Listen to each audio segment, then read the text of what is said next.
A few years ago, Suunto was considered one of the most premier outdoor GPS sport watches on the market. Went through a bit of a rough spell over the last number of years.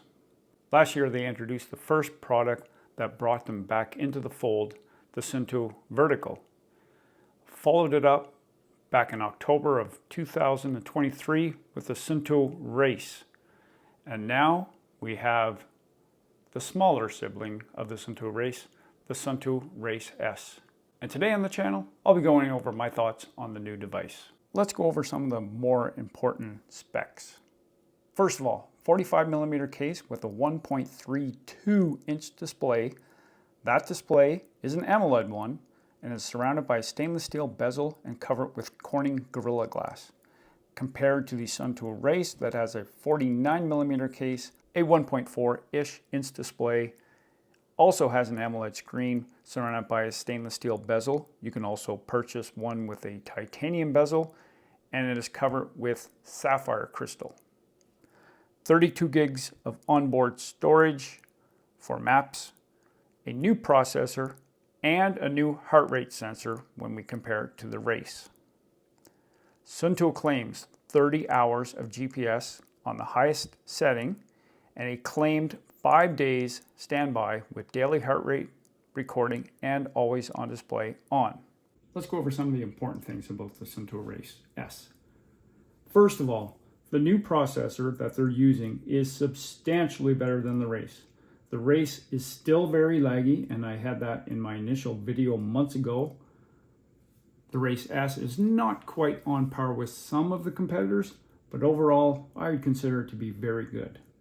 Number two, the new heart rate sensor has been spot on. The original RACE heart rate sensor was basically terrible. No, it wasn't basically terrible. It was terrible. This one has been excellent. I'll show you some examples out on some runs here.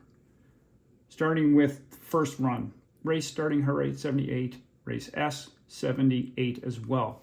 What I did was pair the RACE with a Polar H10 external heart rate monitor. So we're basically getting as accurate as you're going to get on a consumer device. Partway through the run, the RACE S 135 heart rate, the RACE 134. Continuing on, the RACE 126 and the RACE S 126 as well. Then we're looking at 140 on the RACE S and 142 on the RACE. Overall heart rate average on the first run I did, 138 on the RACE and just about the same on the RACE S. Next time I went out, the RACE 112 heart rate, the RACE S 110. Partway through that run, the RACE S 116 and the RACE 117, 118.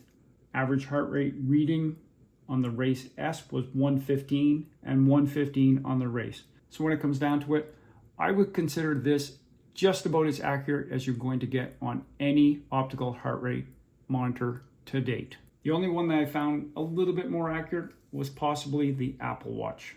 But when we compare it to all the other competitors, this one is really good.